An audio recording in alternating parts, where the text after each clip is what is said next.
Hi, I'm Dave. In this video today, I want to talk about the nights in the tarot cards. The goal is to be able to get through this video and give you an understanding about how you can interpret a night, even if this is not one of the strong points that you have in your readings that you do for people.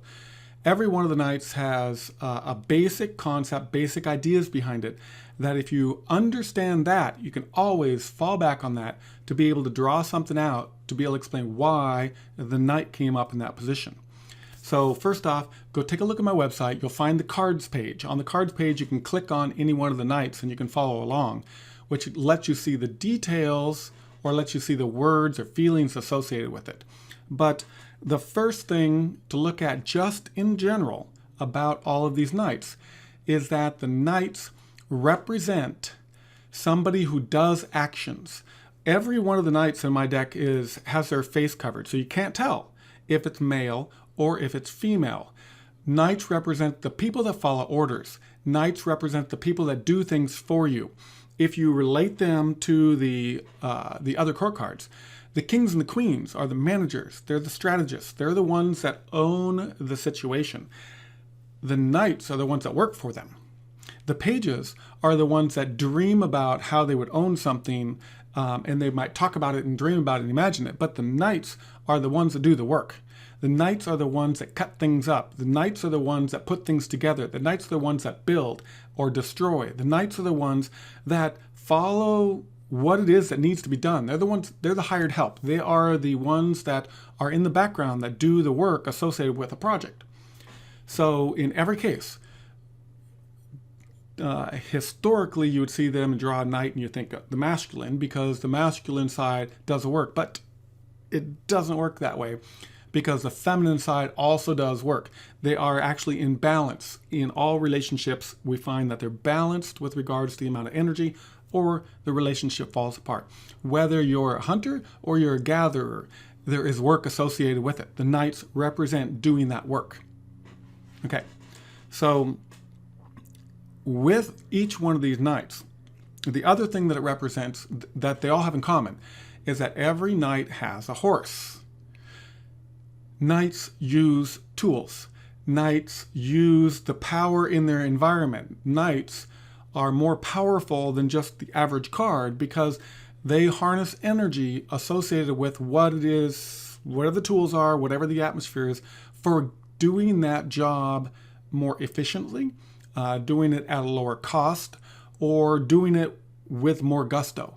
So in other words, the one that's going to plow the field is going to use a tractor. It's not going to go out there by hand and try to hoe the whole field. No, they're going to bring in the tools. They're going to bring in the equipment. So always remember that when you see the horse, there's power associated with that. There's things in the environment that are going to help out. All of the knights associated with the horses are going to have movement of some sort. It's either going to be quick and violent or sudden, or it can be very deliberate and methodical. But there's movement associated with every one of them. And they're masked, so you can't tell whether or not it's male or female. So with that in mind, that gives you a basic idea about it. But now, what about the elementals? Well, we have 4 different elements. We've got fire, earth, air, and water. Each knight is going to embody the aspects of its element. So let's start by looking at fire. So when we look at the Knight of Wands, the Knight of Wands, when you think about fire, you're going to think about passion or desire. You're going to think about that action that kicks you out off the sofa to go do something. But what you really want to do is you want to look at it and say, well, we can go deeper than that. And if you relate it to astrology, like Aries, Leo, and Sagittarius, you're going to find that each one of those astrological zodiac signs has characteristics that are embodied by that Knight of Wands. That Knight of Wands, when you look at the Aries energy, it's going to get up and go. It's going to get up and move. It's going to do that action. It's going to put itself in motion without thinking about it.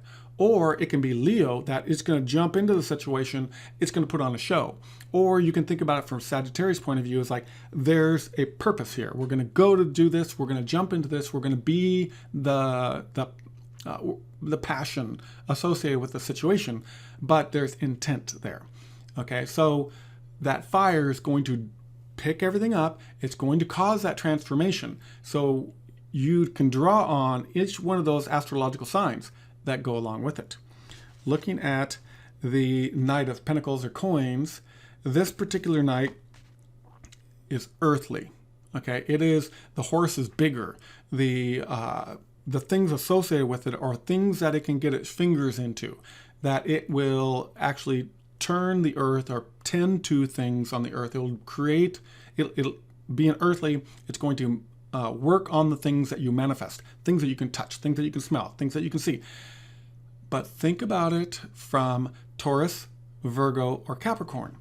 If it's Taurus, this one's going to come along and it's going to be the lover of textures. It's going to be the lover of scents. It's going to be the cook.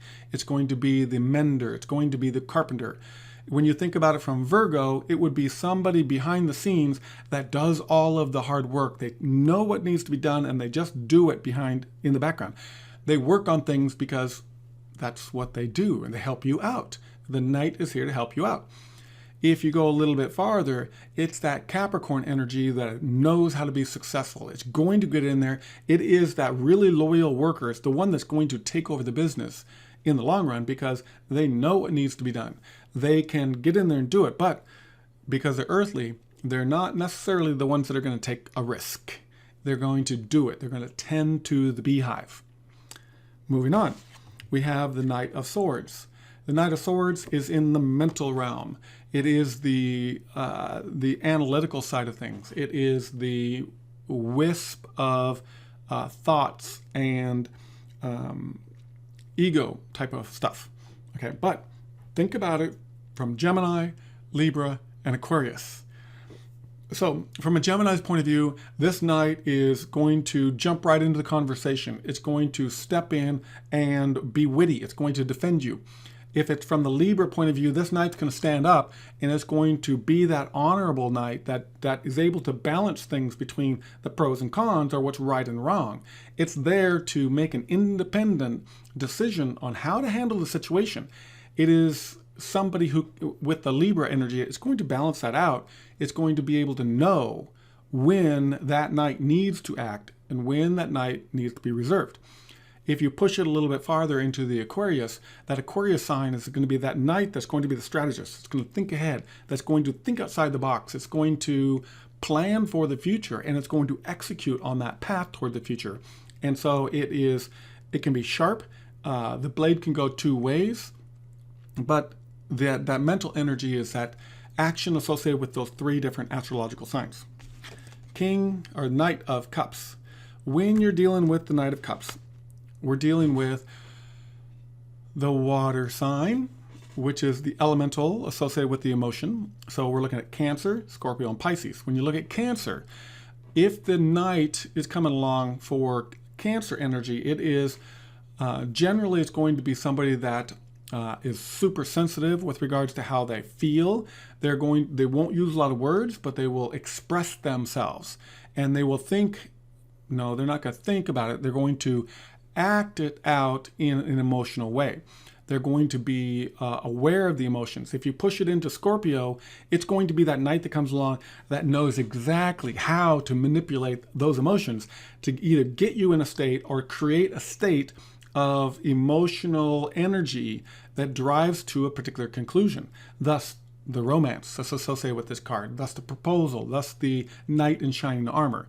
If you draw it a little bit farther, it is the Pisces energy, which would be the one that is able to surround the situation, emotionally understand what's going on, be stable in that situation. And so here we have these four different knights that come along to give us just this really simple archetype of information. And in every case, when you think about it from the upright versus reversed, when I look at all the videos associated on my channel, the reversed ones are the ones that get the most views. When you look at the knights in the reverse position, think about these astrology signs. Think about those zodiac signs when they're misbehaving. Think about them when they go rogue. Think about them when they're when the Leo for the fire, the Leo would be egotistical or would be all about me. Or you think about the Taurian that is stubborn and just refuses to move. You think about the Libra person that just can't make a decision about something. They sit on the fence and they won't make a decision. They can't move forward with regards to it. Or you think about, for water, of course, last one, you think about the Scorpio that manipulates the situation, or the Cancerian that can't find the words for what they want to say. The emotion's there, or they're hurt and they can't express themselves. That type of energy would be associated with the reversed side of this card. But in every case, the basic functionality is probably the most important thing that you can do when you draw any one of these cards. That holds for the pages, the queens, and the kings, because all four of these cards build upon the archetypes, which is, in this case here, when you're dealing with the knight, you're dealing with the archetype of the person that is following the orders, the person that is doing something for you, that person that's behind the scenes, that's the worker, the person that builds something or destroys something. It all plays out in the knights. The horse plays out to show that they use the power of their environment, and they can be male or female. So if you have any questions about the knights, feel free to comment about it. I might be able to go deeper into it. If you go looking deeper in my cards or my videos, you'll find that I've done individual videos for each one of the knights, which goes into more details. But the important part is when you draw it, can you always have a basic archetype to go with it? Before you go, like and comment so other people can find this content too. If you think you might be coming back, feel free to subscribe. I don't put out a lot of content, and you'll be able to easily find my channel again. Also, don't forget about the website. It is a tool for you. Registering and logging in is free, and it gets you all the information about all of my cards. Or if you're feeling courageous, maybe even purchase a tarot card reading. When I do readings, I basically will have you on the phone, record you, and we'll go through this process. It usually lasts about an hour, and we'll get into subconscious answers for your questions. Another way of helping me out is to share one of my videos on your social media. Any way that you can get my information out so that it can help more people, because the information is already there. Another way you can support me is to buy my children's book, A Loving Saint, Sai Baba. I was the illustrator. I work with Arthi as the author on this book. You can find it on Amazon. And thank you for the support. May these videos find you happy and healthy.